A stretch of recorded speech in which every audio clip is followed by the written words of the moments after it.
Eu sei que agora, nesse exato momento, está acontecendo o julgamento do Bolsonaro, algo que a gente não pode nem chamar de julgamento, é uma execução do judiciário. Mas o que eu vou te mostrar agora é o assunto mais falado hoje no mundo. Tem duas coisas que estão dominando o debate no mundo hoje. O julgamento do Brasil não é tão relevante assim no espectro mundial. Essas duas coisas são a revolta em Nepal, a população se rebelando contra um governo comunista e contra uma Suprema Corte ativista que censurou as redes sociais daquele país e fez com que a população fosse para as ruas e basicamente botaram fogo no parlamento. Eles não aceitaram essa censura por parte da Suprema Corte e dos partidos e dos comunistas, né? O outro ponto que está sendo falado hoje, isso é o tempo inteiro nas redes sociais fora do Brasil, é o que aconteceu com essa menina aqui, ó, Iriana Zarutska, de 23 anos, da Ucrânia, que estava morando nos Estados Unidos, North Carolina, na cidade de Charlotte. O que aconteceu com ela foi uma das coisas mais terríveis, mais horríveis que já se foi registrada por consequência desse ativismo que nós vivemos hoje. Então eu te peço um pouco de paciência, porque aqui você vai entender não só o que está acontecendo no Brasil, mas uma tendência mundial do que leva, ou quais são as consequências de quando o judiciário de qualquer nação é sequestrado por uma ideologia.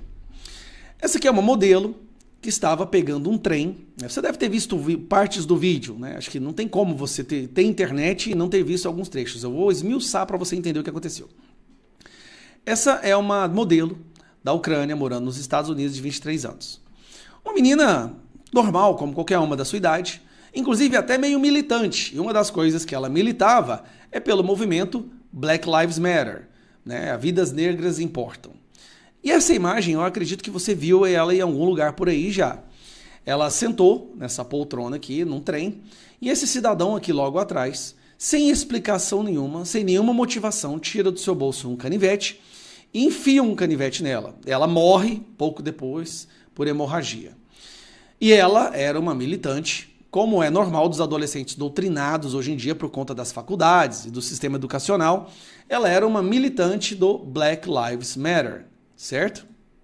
Então tá aqui ela, esse aqui é o quarto dela, e aqui um cartaz defendendo o Black Lives Matter. Bom, ela foi assassinada sem motivo algum por esse cidadão aqui. Tá, e por que isso é relevante? O que isso tem a ver com o judiciário no mundo inteiro? É aqui que a gente vai entrar na parte perigosa. Este cidadão que tirou a vida dela sem motivo nenhum, de forma cruel e demoníaca, já havia sido preso 15 vezes. Vamos lá. 1, 2, 3, 4, 5, 6, 7, 8, 9, 10, 11, 12, 13, 14, 15. Ele já havia sido preso 15 vezes por violência, furto, droga, por ter atacado a sobrinha dele, acho que a sobrinha dele. 15 vezes ele foi preso e foi liberado. Liberado. 15 vezes. Eu quero que você preste atenção nesse número. 15 vezes ele foi liberado. E por que ele foi liberado? Uma pessoa que teve a capacidade de tirar a vida de uma menina de 23 anos. Aqui, logo depois que ele enfiou o canivete, essa é a cara da menina em total desespero, sem entender o que havia acontecido. Eu não posso mostrar o vídeo, eu tenho o vídeo aqui, mas eu não posso mostrar. Mas ela, depois desse golpe em cima dela, ninguém a ajudou. E eu vou te explicar por que ninguém foi lá ajudar ou tentar segurar esse homem. Porque isso poderia ser considerado como racismo, e a pessoa que assim o fizesse seria presa. Essa é a consequência das teses do racismo estrutural e da dívida histórica, e de que as minorias podem fazer o que elas quiserem porque elas estão blindadas pela ideologia esquerdista. Mas vamos continuar. Vamos lá. Essa aqui é a juíza que soltou esse cara. Um cara que deveria estar presa. Esta juíza é onde eu preciso pausar para te explicar. Ela é um resultado de décadas de um processo de sequestro do sistema educacional e das faculdades no mundo inteiro, principalmente nas áreas de humanas, no caso, direito. É por isso que hoje nós temos tantos advogados, juízes e promotores que defendem ideologias demoníacas, perversas, e acreditando que fazem isso pelo bem da sociedade, por justiça social, que são moralmente superiores. Então, ao se colocarem como moralmente superiores, qualquer decisão que eles tomam, qualquer posicionamento diante de qualquer julgamento, eles acreditam que é válido, porque é para o bem comum, porque é para desfazer maldades ou desfazer injustiças. Então essa juíza, ela soltou, ela liberou um cara que já deveria ter sido preso, pegado prisão perpétua, e o resultado dela ter soltado esse cara foi que uma menina de 23 anos perdeu sua vida simplesmente por estar caminhando na cidade onde ela morava. Esta é a doença que o mundo enfrenta hoje. O mundo enfrenta hoje essa semente autoritária por parte do judiciário, não só no Brasil. Isso está acontecendo nos Estados Unidos, isso aconteceu no Nepal, o povo do Nepal reagiu. Isso acontece na Inglaterra, acontece na Austrália. É o que Maduro fez com a Suprema Corte dele. Hoje, o maior perigo para a nossa democracia do mundo são posições de autoridade ocupadas por pessoas ideologicamente sequestradas e doutrinadas nas faculdades. Esta é a grande... Agora, o que eu quero mostrar para vocês é o seguinte. Esse cara, depois que ele tirou a vida dessa menina, o áudio do trem capturou ele andando por aí falando: eu peguei aquela menina branca. Ele fala essa frase: eu peguei aquela menina branca. Aqui ele chega... É porque o áudio está pegando, né? Ele fala: eu peguei aquela menina branca. Aqui ele indo, ó, escorrendo sangue completamente. Bom, por que eu estou gravando esse vídeo falando esse assunto? O grande risco que o mundo livre vive hoje está no fato de que pessoas que ocupam posições de autoridade no judiciário que deveriam garantir certas liberdades, direitos constitucionais, ignoram isso para enfiar goela abaixo da população, pessoas que não foram eleitas, a sua visão de mundo. As faculdades de direito hoje, não só no Brasil, no mundo inteiro, se transformaram em laboratórios de doutrinação ideológica. E a maioria dessas pessoas que saem dessas faculdades, elas passam ali anos sendo mentalmente deformadas a ter uma visão de mundo que não condiz com a realidade. Elas não saem de lá para defender a lei, elas saem de lá para ser a lei. Elas se personificam como lei. O Alexandre de Moraes é um caso extremo, mas como ele, tem vários outros no mundo. De onde você acha que surgiu pessoas como Barroso, Flávio Dino, Carmen Lúcia, e todos esses, Zanin, e todos esses que acham que eles são a lei? E que a visão de mundo deles deve ser empregada. E qualquer representante democraticamente eleito que discorde da visão de mundo deles é um autoritário. Eles inverteram completamente, ou seja, eles são a democracia. Então essa mulher, essa juíza, que soltou esse homem várias vezes, da última vez inclusive, ele soltou o homem porque ele escreveu uma carta para ela falando que ele não ia repetir o crime. Essa mulher, ela acha que está fazendo um bem para a humanidade. Agora vem a pior parte. Agora eu quero mostrar uma coisa da imprensa. Essa daqui é triste. O que eu vou mostrar para vocês é a CNN. Abri aqui, ó. Really, over the weekend, aqui, Elon Musk, Charlie Kirk, other Trump... O que eu vou mostrar para vocês é a imprensa defendendo que é um absurdo que o Donald Trump esteja usando o assassinato dessa menina. Isso aqui é CNN, gente. É um absurdo que o Donald Trump esteja usando o assassinato dessa menina para reforçar a lei e prender bandido.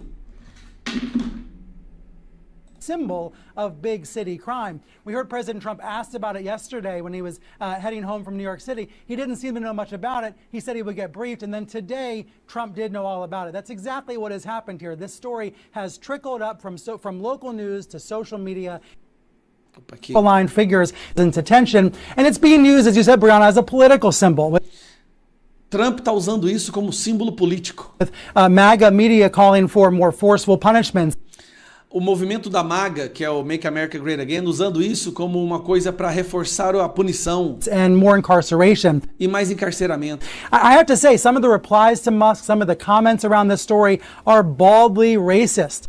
Eu preciso te falar, o que está acontecendo é extremamente racista. Stoking fear of African Americans.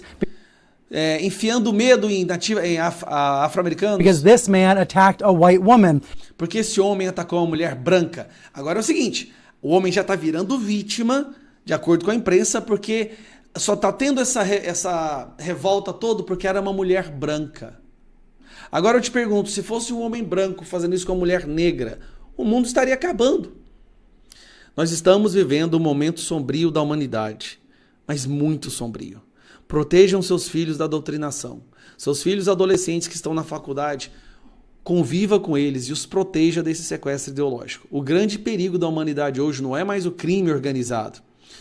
Na verdade, o crime organizado só chegou a esse patamar que está hoje por causa do judiciário ideologicamente sequestrado que protege o crime organizado porque acha que o crime organizado são uma espécie de justiceiros sociais. E aqueles que combatem o crime organizado, a polícia, por exemplo, são autoritários, são nazistas. Isso tem tudo a ver com o julgamento do Bolsonaro, porque o Bolsonaro está sendo julgado por um grupo de pessoas exatamente com essa visão. Bolsonaro está sendo, nesse momento, julgado por um grupo de pessoas que tem exatamente a visão dessa mulher. E de vários outros milhares de juízes do mundo que soltam bandidos, porque acham que estão fazendo justiça social, e prendem pessoas inocentes que verbalizam a sua indignação com essa ação deles de soltar bandido. Então, vou encerrar por aqui, o vídeo está muito longo, mas essa é a visão do que eu tenho hoje. O que está acontecendo hoje no mundo, o julgamento do Bolsonaro, Nepal, o assassinato dessa mulher, querendo ou não, estão todos intrinsecamente ligados ao sequestro ideológico do judiciário mundial através de faculdades de direito, onde não existem professores, mas doutrinadores que acham que a função do juiz ou de um estudante de direito é fazer justiça social e não defender a lei.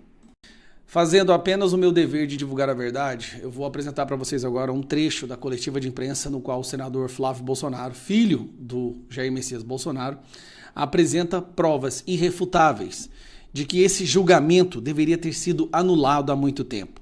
E de que o julgador, que também é vítima, que também é o investigador, que também é o promotor, que também é testemunha, deveria estar atrás das grades. A Vaza Toga está tomando proporções absurdas. E eu volto a dizer, nós precisamos tornar prioridade a CPMI da Vaza Toga. Nós já temos até agora 157 assinaturas, a gente precisa de 198. Estamos quase lá, faltam 41 assinaturas. Bom, esse trecho eu vou só deixar passar e eu quero que você assista. Vamos lá. Fala com tanto ódio. Parecia o líder do governo do PT no Supremo, proferindo palavras sem embasamento jurídico, sem vinculação com absolutamente nenhuma prova, como quem está ali praticando uma vingança, porque na cabeça dele parece que Jair Bolsonaro queria matá-lo, é o que ele é acusado, é o que Alexandre de Moraes acusa Bolsonaro, uma das acusações, né? Como se tivesse alguma participação no tal plano verde-amarelo, punhal verde-amarelo. Então a ficção desse plano punhal verde-amarelo é na mesma proporção da ficção desse voto de Alexandre de Moraes. E de ontem para hoje, a gente conseguiu algo que é muito raro de se ver, com provas, aqui sim com provas, que é a manipulação de um processo judicial, em especial por um ministro da mais alta corte do judiciário desse Brasil. O ex-assessor dele denunciou uma série de coisas na Comissão de Segurança Pública na semana passada, e hoje chegou uma perícia confirmando o que ele havia denunciado, em especial a manipulação processual por ocasião de uma busca e apreensão determinada pelo Alexandre de Moraes contra um grupo de empresários lá nas eleições de 2022, enquanto o Tagliaferro denuncia que foi procurado pelo juiz assessor de Moraes para ajudar na fundamentação desta decisão, que já havia tido seus efeitos iniciados, já que a busca e apreensão já havia acontecido. Dias depois, Tagliaferro é procurado, diz que ajudou no mapa mental e uma série de outros detalhes nessa decisão do Alexandre de Moraes, porque tinha pego muito mal para o Alexandre de Moraes dar uma decisão apenas com base em uma matéria de imprensa. Então, ele dá essa ajuda, devolve ao juiz auxiliar do Alexandre de Moraes e que volta para o processo. E pasmem, a perícia que foi feita não foi sequer ainda sobre o que denunciou o Tagliaferro. A perícia, um parecer técnico, está aqui, um parecer técnico, exame documentoscópico digital. Quem solicitou foi um jornalista com coragem, David Agape, e foi feito por dois renomados peritos, Reginaldo Tirotti e Jaqueline Tirotti. O que diz essa perícia? Confirma que a sentença dada por Alexandre de Moraes foi redigida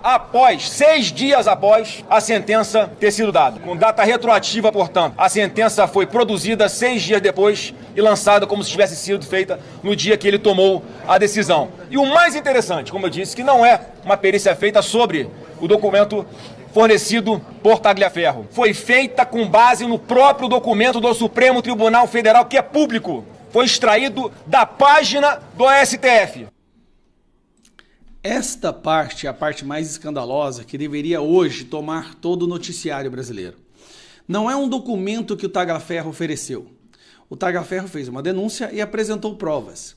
O jornalista foi no site do STF, baixou o arquivo, analisou os metadados desse arquivo e viu lá que aquele arquivo havia sido gerado dias após a operação policial, que fez busca e apreensão e bloqueio de contas dos maiores empresários do Brasil por conta de um joinha e uma frase, que eu volto a repetir. A frase era a seguinte: entre Lula e um golpe, eu prefiro um golpe. Depois eu posso falar, entre Lula e perder o meu braço, eu prefiro perder um braço, tá? Mas essa frase acarretou na busca e apreensão. Só que o Alexandre de Moraes, como ele sabe que ele está numa situação que ele jamais vai precisar responder a nada do que ele faz e tem o apoio da imprensa do lado dele, principalmente da Rede Globo, ele se sentiu empoderado de fazer uma busca e apreensão de acordo com as provas.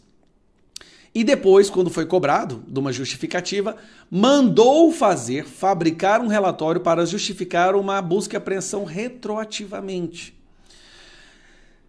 Quantas outras pessoas no Brasil sofreram a mesma coisa? Quantas outras buscas e apreensões foram pelo mesmo procedimento? Aqui em casa, eu sofri busca e apreensão. Será que foi a mesma coisa? Será que só depois foi feito um relatório?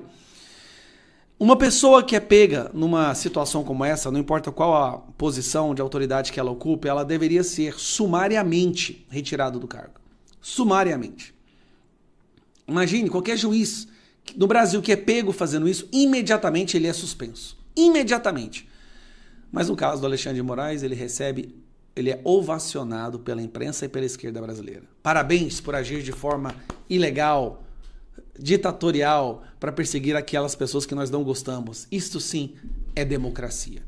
E essa pessoa hoje está julgando para condenar o maior líder político que o Brasil já viu. Condenar porque houve sim indignação que foi se avolumando no Brasil devido a ações como essa. Essa busca e apreensão na casa desses empresários, que agora se mostrou uma busca e apreensão ilegal. Eu só queria divulgar a fala do Flávio, porque eu achei ela muito pertinente. Um abraço.